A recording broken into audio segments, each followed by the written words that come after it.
नमस्कार, आप देख रहे हैं खबरों का सबसे विश्वसनीय और धमाकेदार बुलेटिन न्यूज ब्लास्ट नेशनल और आपके साथ में विजेंद्र सोलंकी। लोकसभा अध्यक्ष ओम बिरला से मिलने पहुंचे ज्योतिरादित्य सिंधिया ने लोकसभा अध्यक्ष बिरला से उनके घर जाकर शिष्टाचार मुलाकात की। लोकसभा अध्यक्ष बिरला ने ज्योतिरादित्य को नए दायित्व के लिए शुभकामनाएं भी दी। दोनों के बीच कोटा में नए ग्रीनफील्ड एयरपोर्ट को लेकर भी चर्चा हुई। बिरला ने कहा कि प्राथमिकता से देखे कोटा एयरपोर्ट का विषय।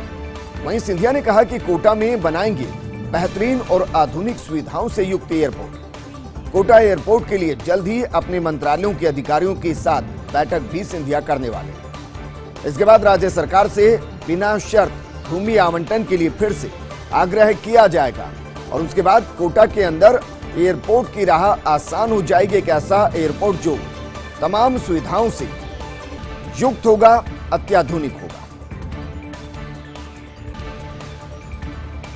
पंजाब कांग्रेस विवाद में पीके की एंट्री। दरअसल राहुल गांधी के आवास पर महत्वपूर्ण बैठक। राहुल गांधी के साथ प्रशांत किशोर की बैठक हुई। काफी देर तक राहुल के आवास पर चली बैठक। प्रियंका गांधी और वेणुगोपाल भी बैठक के अंदर मौजूद हैं। पंजाब प्रभारी हरीश रावत भी बैठक के अंदर मौजूद हैं। इस बीच सोनिया गांधी ने भी कमलनाथ से मुलाकात की और कमलनाथ से कहा अमरिंदर से बात कर मुद्दा सुलझाने के लिए। अलबत्ता आज ही नवजोत सिंह सिद्धू ने तारीफ की आम आदमी पार्टी। ट्विटर पर आम आदमी पार्टी की तारीफ की और कहा कि मेरे विजन को हमेशा आम आदमी पार्टी ने पहचाना है। सिद्धू के इस बयान के बाद से कांग्रेस में हलचल बढ़ती हुई नजर आ रही है। इस बीच प्रियंका गांधी ने भी 2 दिन के लिए अपना लखनऊ का दौरा टाल दिया है।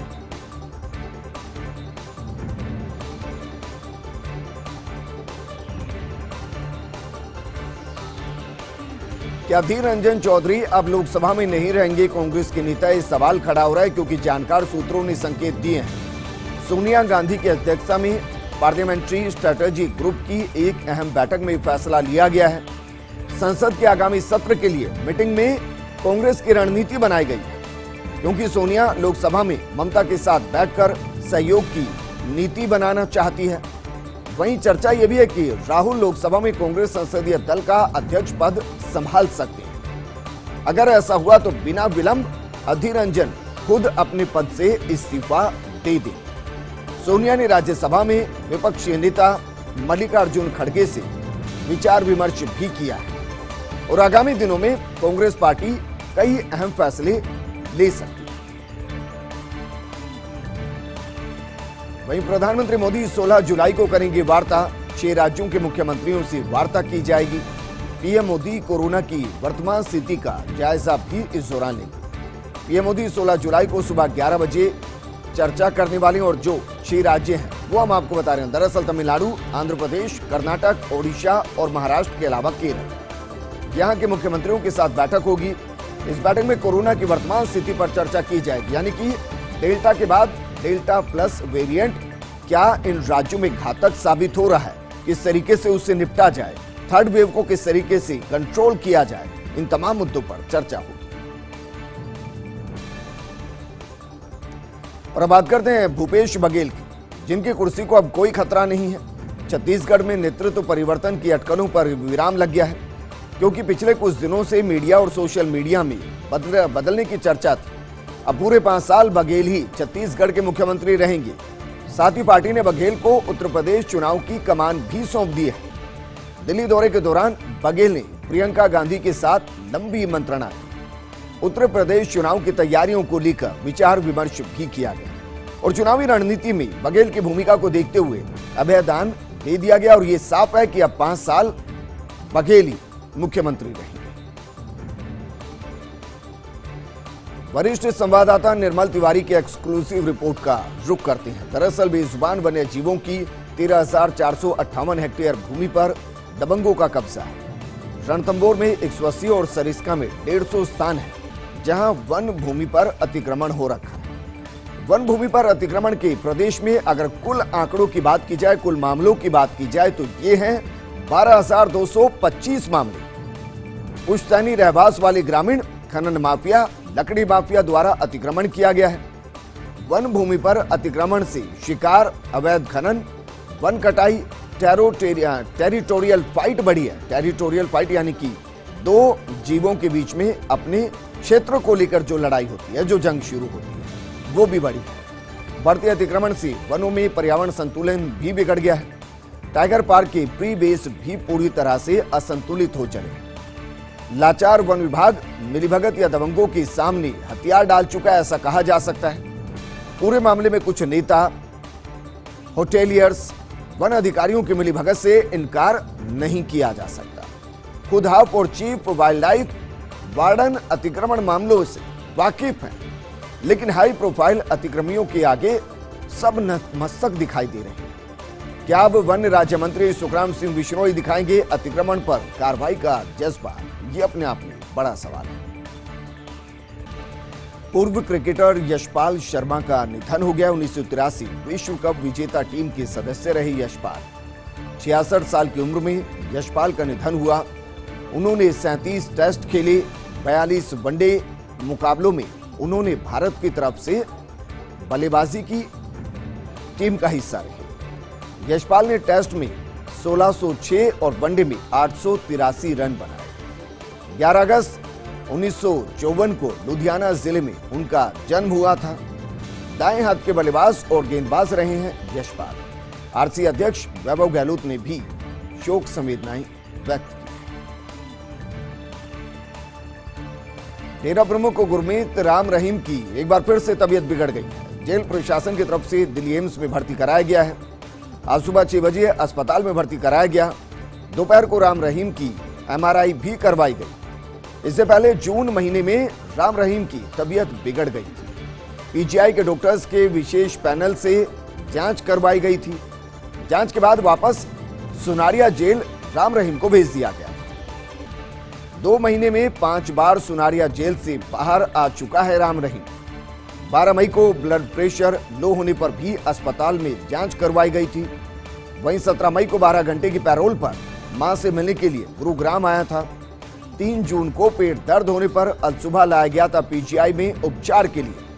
6 जून को वेदांता गुरुग्राम में उपचार कराया गया था।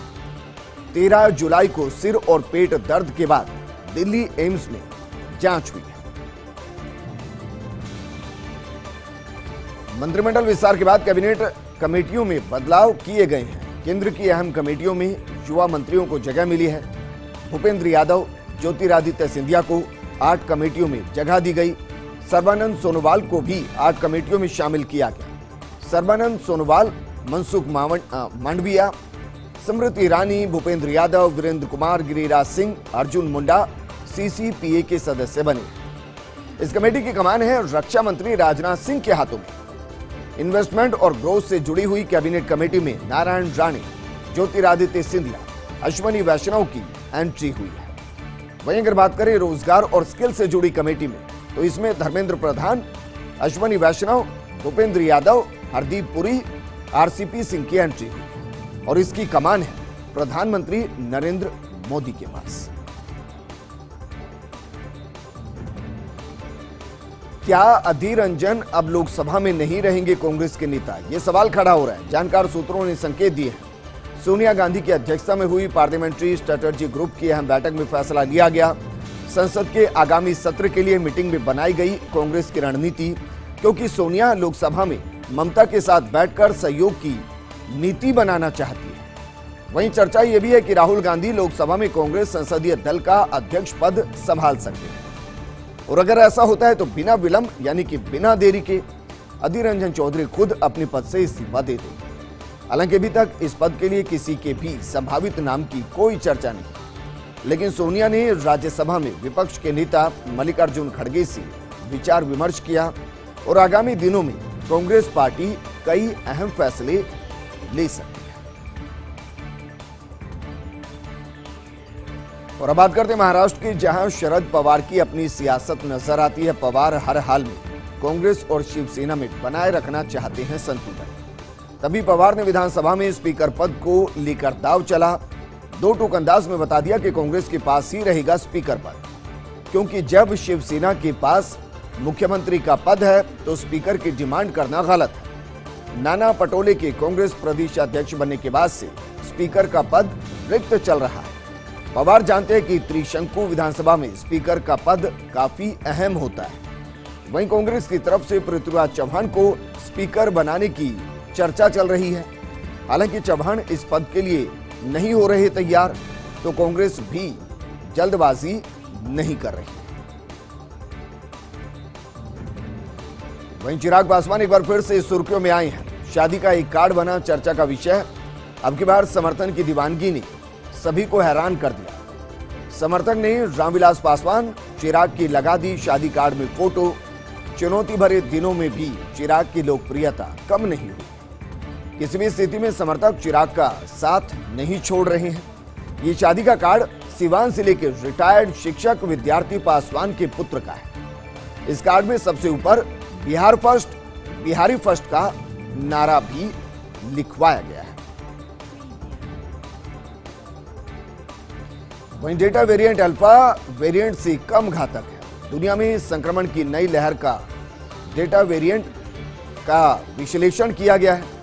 ब्रिटेन में डेल्टा वेरिएंट पर सबसे बड़ी स्टडी की गई। डेल्टा वेरिएंट फैलता है तेजी से, जबकि इससे संक्रमित मरीजों की मृत्यु दर है सिर्फ 0.25%। ब्रिटेन में 2,71,000 मरीजों के सैंपल्स की जीनोम सीक्वेंसिंग की गई। अमेरिका और यूरोप में 95% से ज्यादा केस डेल्टा वेरिएंट के हैं। अगर बात भारत की जाए तो भारत में भी डेल्टा वेरिएंट के 88% केस मिल रहे हैं। और बात करते हैं रेलवे की धौंस की। टीए मत मांगो नहीं तो प्रमोशन रोक दो।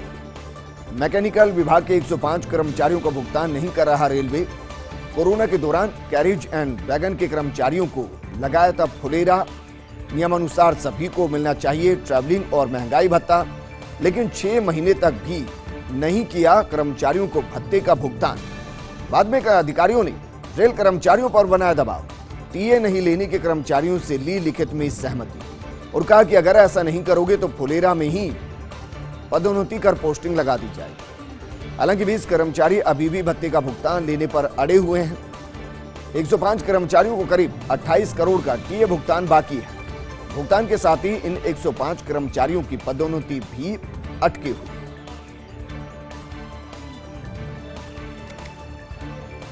तीसरी लहर न आए तो सरकारी खजाने में राजस्व बढ़ने की उम्मीद है, लेकिन इसके लिए करने होंगे विशेष प्रयास। काफी कुछ दारोमदार रहेगा जुलाई से शुरू हुई तिमाही से। जून तिमाही में सरकारी खजाने में बढ़े हैं 4,125.94 करोड़ रुपए। हालांकि राज्य के जीएसटी संग्रहण में जून 2020 के मुकाबले आई 5.91% की गिरावट। राजस्थान में जून 2021 में वैट और सीएसटी राजस्व मिला 1,764 करोड़ 2 लाख रुपए। जून 2021 में राज्य में जीएसटी संग्रहण रहा 1,463 करोड़ 39 लाख रुपए। पिछले साल जून 2020 में ये राशि थी 1,555 करोड़ 31 लाख रुपए। बीजेपी में वरिष्ठ नेताओं की बढ़ेगी पूछ। बढ़ती गुटबाजी पर रोक लगाना चाहता है केंद्रीय नेतृत्व। आलाकमान के अनुसार अगर संगठन पदाधिकारी इन नेताओं को साथ देंगे तो संदेश जाएगा कि पार्टी को है इनकी जरूरत। प्रभारी अरुण सिंह ने भी संगठन और मोर्चा पदाधिकारियों को निर्देश दिए हैं। जानकार सूत्रों के अनुसार पूर्व सांसद, पूर्व विधायक, पूर्व अध्यक्ष, जिलाध्यक्ष, वरिष्ठ कार्यकर्ताओं से समन्वय और संपर्क बनाने को कहा गया ताकि इनको लगे कि पार्टी में अभी भी इनको पूछा जा रहा है और गुटबाजी को कम किया जा सके। वहीं आरएसएस के रंग में रंग रहे असम के सीएम हिमंता बिस्वा शर्मा। अब गोरक्षक की भूमिका में शर्मा नजर आए हैं। गोधन और पशु वध पर पेश किया नया विधेयक। गोवध पर असम में रोक, गोधन के प्रदेश से बाहर जाने पर भी रोक। मंदिर के 5 किलोमीटर के दायरे में बीफ नहीं बिकेगा। पहले जनसंख्या नियंत्रण कानून भी ला रही शर्मा। सरकार में नया आस्था और संस्कृति विभाग भी बनाया जा रहा है। कांग्रेस से बीजेपी में आए शर्मा के कामकाज चर्चा का विषय बन रहे हैं। नेत्र सहायक संवर्ग संरचना की स्वीकृति को मंजूरी मिली है। ऑप्थेल्मिक असिस्टेंट के 290 पद किए गए हैं स्वीकृत। इन सभी पदों को डायरेक्ट रिक्रूटमेंट के जरिए भरा जाएगा। ऑप्थेल्मिक असिस्टेंट ग्रेड 1 के 60 पद भी मंजूर किए गए। 5 साल के अनुभव आधार पर सभी पद प्रमोशन से भरे जाएंगे। ऑप्टोमेट्रिक के 8 पद भी प्रमोशन के जरिए भरे जाएंगे। ऑप्थेल्मिक ऑफिस के ऑफिसर के 5 पद भी स्वीकृत किए गए हैं। ये पद भी ऑप्टोमेट्रिक्स के 5 साल के अनुभव के आधार पर भरे जाएंगे। चिकित्सा एवं स्वास्थ्य विभाग के उप सचिव हरफूल पंकज ने